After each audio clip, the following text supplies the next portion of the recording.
Trax is sponsored by Polaris, think outside. Can-Am, time for some off-road living.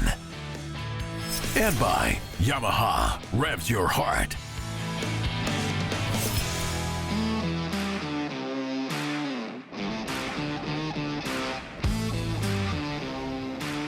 In a previous episode on the show, I did a test ride on Can-Am's new Commander XMR. If you haven't seen that test ride, you can run over to YouTube and check it out. It's uploaded there. If you have seen it, you already know what I think of this vehicle. Today, though, I wanted to go and get a few more impressions, a few different impressions of that unit, but I'm going to do it in a little bit different way. The Commander is meant to be more of a multi-purpose vehicle, and the XMR in particular is meant to be very multi-purpose, trail and mud. So it appeals to a really wide range of drivers, which is why I thought it would be good to bring in somebody who I really trust and who knows all about the mud side of things. Steve Turner is the owner of Turner Performance, and this guy knows how to significantly increase the performance of any engine, but especially Can-Am power plants. He is also a mud racer. Oh, the new Commander XMR. Yeah, man, this is the new beast. It's only been ridden by me. I'm the only one who's touched this one, but it is an XMR, so it's not just a regular Commander. You got features like the bumper on the front with the winch mounted up high, which is kind of different and cool. Got these giant Swamp Force XPS tires on here. It's got the fender extensions and a few other little things. The snorkels obviously are a big one. That all comes standard, so that's what sets it apart from your typical Commander. Perfect. I've been looking forward to driving one of these since they've been released. Well, in that case, you can go and drive first. Really? I promise. Perfect.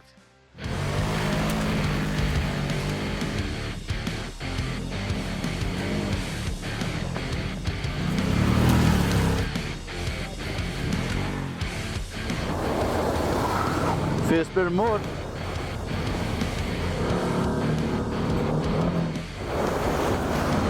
Those holes are a little deeper than they look, aren't they? Yes. Over these rocks, it feels planted.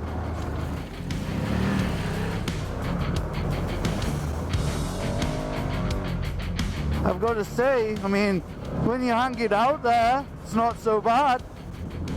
It handles really good, doesn't it? Yeah. Yeah, I'm actually surprised with it being just a generic shock absorber. Yep. I do find the motor incredibly smooth at slow speeds. Yes. Like a lot of Can-Ams can be jerky, this one is not jerky at all. I believe that's to do with the transmission, though, integral with the differential. Okay. You get no lash on the drive line. Gotcha.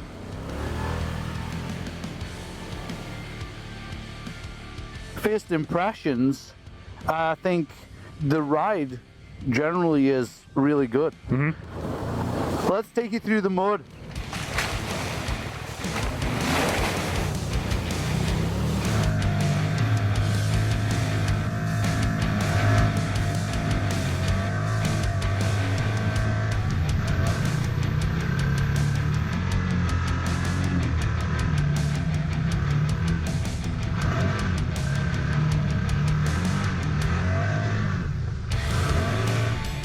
I was pretty impressed. Yeah, well, I was impressed with the vehicle and your driving, but I mean, in the middle there, I was 100% sure we were stuck, and you didn't give up, and we made it out. So, yes. Nice. What did you think of this system?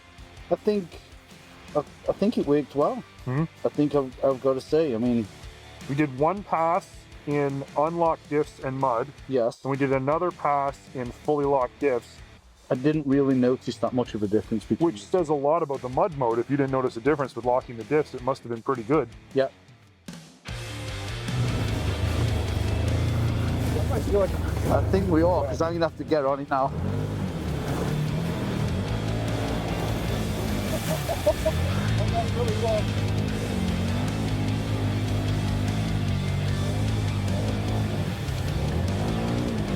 All right.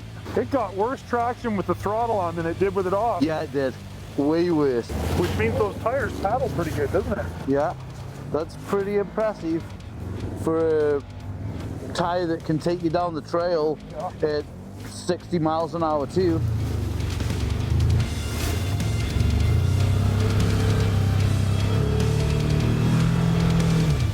Okay.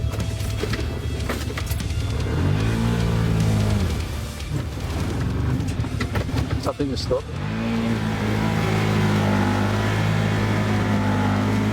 Or are we?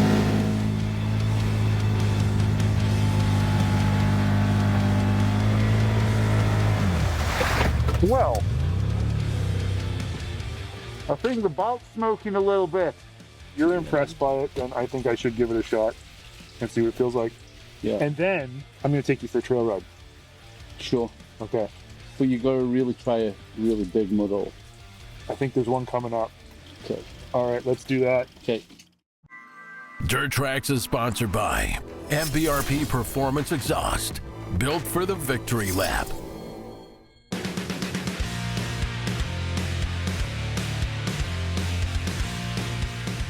What do I know with this mud hole? Well, it's going to be deep, and hopefully it doesn't get deeper. Because we're gonna back out of it if it is, right? Because my underwear's already wet. Then who cares? Damage has been done. Exactly. Well, let's see what you think of this. XMR.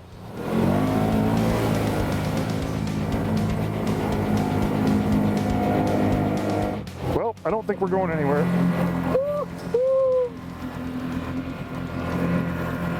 Have you got a hole in your waders? I don't think so. Good. We are not going anywhere. How are we going lower? I don't know, but I am freaking soaked. We're under. Okay, so Good job, sir. that's as deep as it gets. Do you want me drive now? Shut up. Well, you know what's funny? Look at this. Check this out. Really? Shall we see if we can start this and like keep it running at least? Because that tailpipe's under the ground. Yeah. Because well, the exhaust's still open to the valves. I'm getting deeper, so we're gonna have to do something. I am soaked. Don't even look at me like you're gonna have to put your hand underneath there. My nuts have got things on them that you wouldn't believe right now. Leeches, I think. This is a picture I've never seen before of you, Luke. I avoid this like the plague. All right, you're on. Holy crap, is it ever cold? It's cold.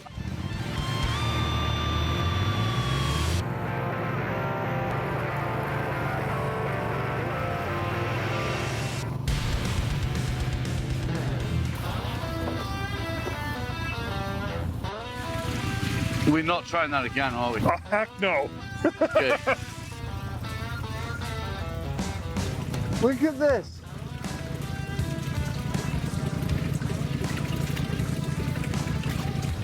Dude, I don't think a boat could have handled that. Look at this. This is off the seat.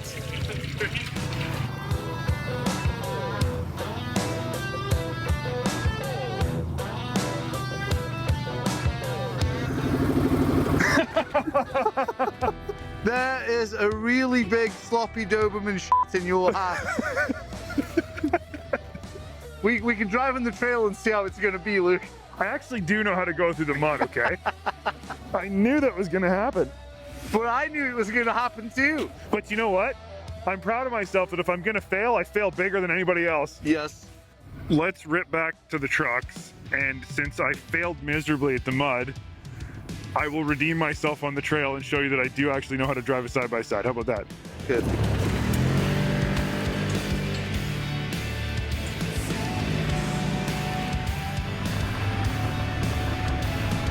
You've been spending all your time handcuffed and driving blind to end up in the mud, baby.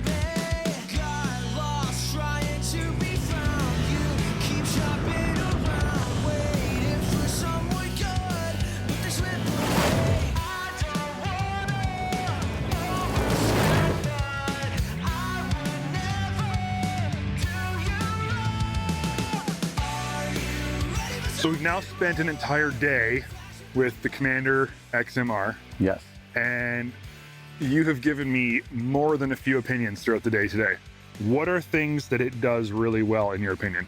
Shift amazing, and especially for the mud. Like sometimes you've got to go low, then you've got to get to reverse quick, low, reverse, but just get that rock momentum going. And I thought that was really impressive because normally UTVs just like you've got to rock them, you've got to wait, try and get it in. So I thought that was really impressive, driving the newer machines for me. I know you're kind of used to that already. When you pointed it out, it became a lot more obvious to me.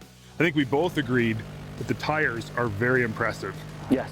In their element. In the mud we were in today, they worked fantastic. But I think if you were in stickier mud, my experience from the previous day doing the test ride is in the stickier mud, they're not quite as good. They don't clean out. But in this wet mud, they were awesome. They worked great, and on the trail. They even paddled. Yeah. You could even see it in the water, and it kept moving with no traction. We were floating. I certainly had low expectations for the tires, and they've exceeded my expectations big time. The one thing that really did impress me was the diff lock, the rear diff lock. I think you said Smart lock. Yeah, the smart lock. You were even impressed with that on the trail. Yeah, it worked really well. I was surprised, and especially I like that they gave you the control over front and rear diff fully locked if you want that, front and rear. And it was noticeable there. Going through the trail, I didn't notice as much when you were saying, did you feel that? And I was like, no, not really. Yeah. And then when it really mattered, slippy inclines, you could definitely tell it pulled a lot stronger and it hooked up. I was impressed. Now, the couple things that we both agreed on that was a little bit disappointing was the rod quality. It sprung too stiff. I don't know whether it's not really the ground clearance. We were hitting rocks, but we were kind of bottoming it on the rock. The other thing that I felt wasn't the best was the overall power, but you had a good point about smoothness. Well, it seems as though they pulled timing a little. It's smooth, it's easy to maneuver around a trail, it's nice for the mud. It's not that it's slow by any means. It's not the fastest that Can-Am have come up with. What were your thoughts on this overall experience day? It surprised me for a stock, out the factory machine, nothing being touched to it. Where we pour it, still kept the belt up dry. I mean, we had it deep. That was the deepest I've ever been. But it surprised me over and over again. Yep. End of the day, it's an all-rounder. It's definitely an all-rounder. Does it do everything as the best that any could? No, but an all-rounder for sure. Yep. For sure, and it's impressed me.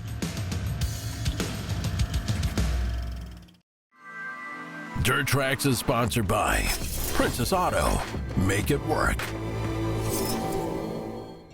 In this job, it's easy to get lulled into thinking the only side-by-sides that matter are the biggest, most powerful units. I have to remind myself that not everyone needs maximum horsepower or the additional cost associated with it. Most people who buy a utility side-by-side just want something that works and will get the job done, which is why CFMOTO's new UForce 600 is such a welcome addition to their growing lineup. The UForce 600 is an all-new model for 2022. It's got a new single-cylinder 580cc single overhead cam engine that produces a claimed 40 horsepower and features both an eco and sport mode, selectable via a dash-mounted switch. I want to put this unit's 40 horsepower into perspective. A Ranger 500 produces 32, a Ranger 570 produces 44 horsepower, and Can-Am's Defender HD7 produces 52. So at 40 horse, this thing isn't underpowered. Suspension comes in the form of dual A-arms front and rear. Arched arms up front produce 9 inches of travel, and out back you'll be getting 10 inches with just over 10 inches of ground clearance. 12-inch aluminum wheels are wrapped in 25-inch Airy Sun Bruiser XT tires with an excellent all-round tread pattern. Power steering is standard and speed sensitive. The cab is nicely appointed with an adjustable driver's seat that, like the passenger seat, has storage underneath. A nice looking and easy to read gauge mounted in front of the tilt steering wheel, multiple cup holders, a small non-sealed glove box, and other storage areas can all be found in the dash, along with a staggering array of switches. Obviously you have your 4x4 three-way selector knob, then you've got your lights on and off switch, your kill button, your high-low beam switch, the horn, your reverse override, eco sport mode, turn signals, and then your four-way flashers. There is no dash-mounted winch switch. The cargo box is a pretty standard size, though it's quite deep and has numerous tie-down points. It has a double latch tailgate, which works fine but isn't overly convenient, and it's rated to haul 600 pounds. Towing capacity is 2,000 pounds, which is well above average for a mid-size utility side-by-side. The overall look of the UForce 600 is, in my opinion, very tough and very much resembles its bigger brother, the UForce 1000, with high-mounted headlights and really cool-looking accent lighting. This unit does have a few accessories that are not included when it's new. However, the roof, winch, and skid plates are all standard equipment. So let's start by talking about the motor. It starts and idles excellent, but it does transfer a lot of those single-cylinder vibrations through the chassis. CVTech clutches are set up on the aggressive side, which, when combined with the more abrupt throttle response in sport mode, makes for jerky takeoffs. In eco mode, this is significantly better. That big single produces impressive bottom-end torque, but mid-range and top-end power is, as with most single-cylinder engines, on the soft side. There's more than enough power to get you where you're going, but getting the UForce 600 sideways on the trail just isn't going to happen. The shocks and springs are tuned quite soft, so the on-trail ride is surprisingly smooth. When you load up the box, you do get a lot of rear-end sag, but that's what the preload adjusters on the shocks are for. Handling is good for utility side-by-side. The turning radius is better than most, and the power steering gives more than adequate assist at slower speeds. Let's be honest, this thing isn't designed or intended to be a high-speed trail machine, so its slow-speed handling really is what matters most. The UForce 600 has an MSRP of $13,999 Canadian. Its closest competition in terms of specifications is the Ranger 570, and in base trim, the Ranger has an MSRP of $13,399, a $600 difference. So while the base Ranger 570 is $600 cheaper, it does not include power steering, aluminum wheels, a winch, or a roof. It also has 100 pounds less bed capacity and 500 pounds less towing capacity. The Ranger 570 Premium has power steering, but still no winch or roof, and it's $1,900 more than the UForce. Add to that CFMOTO's 5-year limited warranty in Canada, and it becomes pretty clear that the UForce really is an impressive value.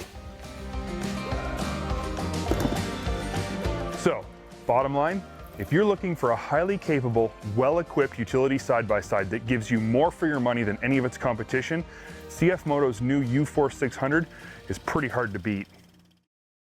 When it comes to work, your most important consideration isn't always how difficult the task will be. Oftentimes what's more important is how efficiently you can get the work done. And working efficiently always starts with having the right set of tools. The job for today requires me to work where there is no access to power, which means I'm going to need a generator. So we're going to put the smallest of CFMOTO's new line of generators, the LH270, to work and see how well it performs. The first thing I noticed about the LH270 is how small it is physically. When you consider that this is an inverter generator with a 3K peak, it really is tiny. And at only 44 pounds, it's actually quite lightweight and easy to carry, which is actually one of the most important aspects of this generator. While cargo boxes on utility side-by-sides are fairly large these days, space is still at a premium when you're headed out with all of your tools and gear. A generator with adequate power that doesn't take up too much space is a huge asset.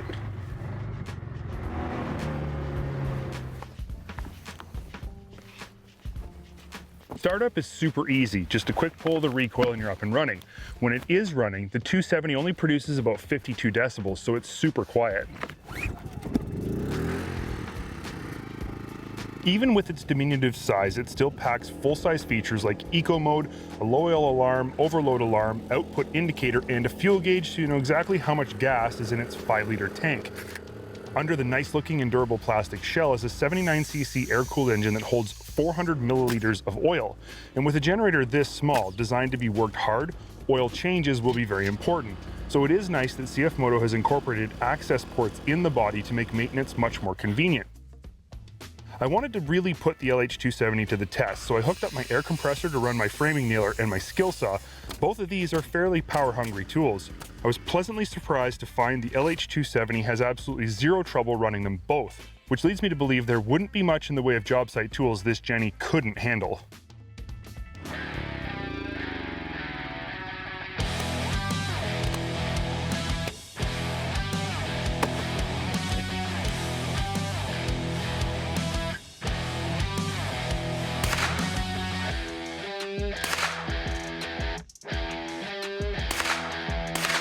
Of course, at the end of a long day of work, it's nice to relax and unwind, and my favorite way of doing this is to head out in an RV with my family, which got me thinking, could the LH270 provide enough power to get us through a fall weekend?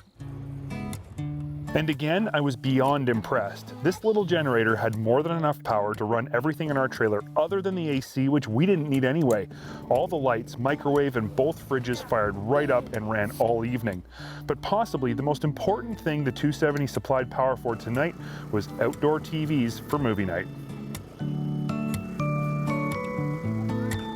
So what are my final thoughts on CFMOTO's new LH270 inverter generator? They're all good, that's for sure. Its small size and lightweight make it so easy to carry and transport. Its impressive power make it capable of just about any task you can throw at it, and its thoughtful design make it easy to own. A 5-year warranty in Canada doesn't hurt either. I can't really think of anything else I could possibly need from a portable generator. The LH270 does it all.